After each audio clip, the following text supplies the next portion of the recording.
আদালতের সাথে করবা। আল্লাহ তাআলা বলেন যারা জাজ হবে, বিচারক হবে, তাদের যদি বাদী বিবাদীর কারোর সাথে শত্রুতা থাকে, কারোর সাথে যদি কোনো ধরনের রেষারেষি থাকে, আল্লাহ বলেন বিচার কার্য করতে যে ওই শত্রুতা রেষারেষির কারণে আদালতের বাইরে যে অবিচার করে বিচার করো না।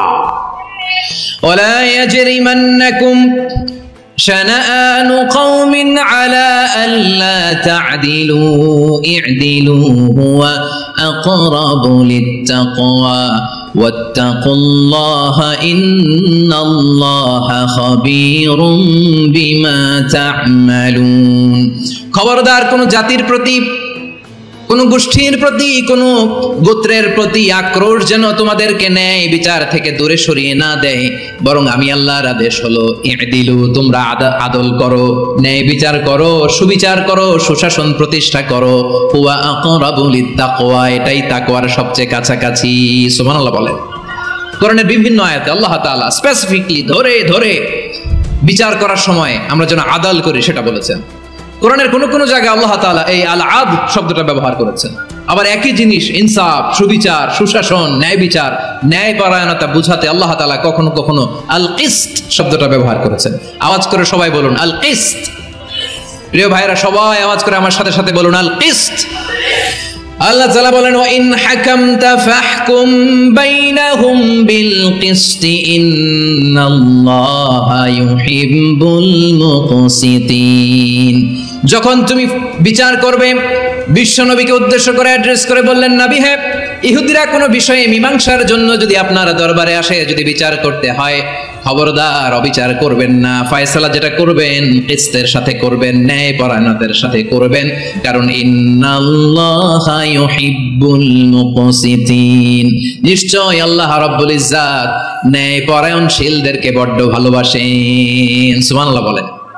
ন্যায়পরায়ণ লোকদেরকে আল্লাহ তাআলা বড় ভালোবাসেন। অন্য আয়াতে আল্লাহ তাআলা বলছেন وَنَضَعُ الْمَوَازِينَ الْقِسْطَ لِيَوْمِ الْقِيَامَةِ فَلَا تُظْلَمُ نَفْسٌ شَيْئًا।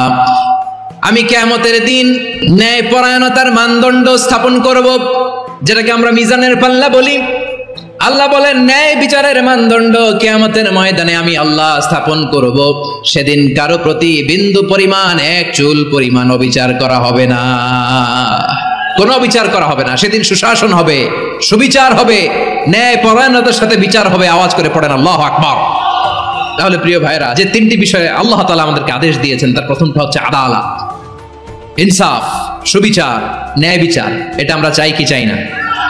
বিশ্বনবী ন্যায় বিচার, ন্যায় পরায়ণতা, সুশাসন প্রতিষ্ঠিত করেন কি করেন নাই? আপনারা বিশ্বনবীর সিরাত যারা পড়েছেন, আপনি দেখবেন বিশ্বনবীর সিরাতের পরতে পরতে, বাকে বাকে, সিরাতের বাকে বাকে এই আদালতের নমুনা মেলে। সুবহানাল্লাহ বলেন। ছোট্ট একটা নমুনা রাসূল সাল্লাল্লাহু আলাইহি ওয়াসাল্লামের আসসিরা আল আতরা থেকে ছোট্ট একটা নমুনা আপনাদের খেদমতে এখানে উপস্থাপন করি। বিশ্বনবী সাল্লাল্লাহু আলাইহি ওয়াসাল্লাম মক্কা বিজয় করলেন ৮ম হিজরিতে। মক্কা বিজয় শেষে তিনি কয়েক সপ্তাহ মক্কাতে অবস্থান করলেন। ইন দ্য মিন টাইম মক্কার একটা ভেরি প্রেস্টিজিয়াস এন্ড ডিগনিফাইড ফ্যামিলির নারী চুরিতে ধরা পড়ল। কিসে ধরা পড়ল? সবাই বলেন কিসে? আমাদের সমাজে আসেনি এটা? আছে? ছোট না বড়? হ্যাঁ, হিসাব করে শেষ করা যায় না। ৩.৫ লাখ কোটি টাকা নাই উন্নয়ন প্রকল্পের নামে। উন্নয়ন প্রকল্পের নামে ৩.৫ লাখ কোটি টাকা নাই। ৩.৫ লাখ কোটি টাকা লিখতে পারবেন আপনি? এক টানে লিখতে পারবেন? বুঝতেছেন কত বড় সংখ্যা?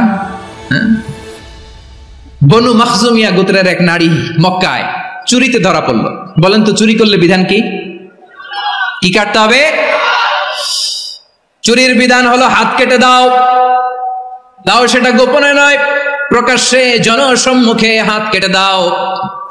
বনু মাখজুমিয়া গোত্রের নারী যখন চুরিতে ধরা পড়লো, সাহাবারা চিন্তায় পড়ে গেলেন। সবে মাত্র মক্কার লোকেরা কালিমা পড়ে মুসলমান হয়েছে, ইসলামের আইন কানুন তেমন জানে না, ইসলামী শরিয়ার সাথে বেশি পরিচিত নয়।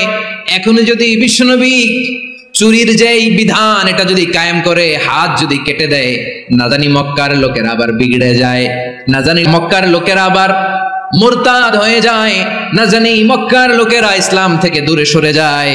চলো চলো সাহাবীরা মিলে পরামর্শ করলেন, চলো বিশ্বনবীর কাছে যেয়ে বলি, ও নবী, শুধু কেবলমাত্র একমাত্র এই নারীর জন্য চুরির হাত কাটার বিধানটা আপনি একটু থামিয়ে দেন। চুরির হাত কাটার যে বিধান। আসসালামু আলাইকুম ভিউয়ার্স, এরকম ইসলামিক ভিডিও পেতে অবশ্যই এই চ্যানেলটা সাবস্ক্রাইব করে পাশে থাকবেন। আপনাদের আরো ওয়াজ নসিহতের ভিডিও দেওয়ার চেষ্টা করব। অবশ্যই আপনারা সাবস্ক্রাইব করে পাশে থাকবেন। ধন্যবাদ সবাইকে।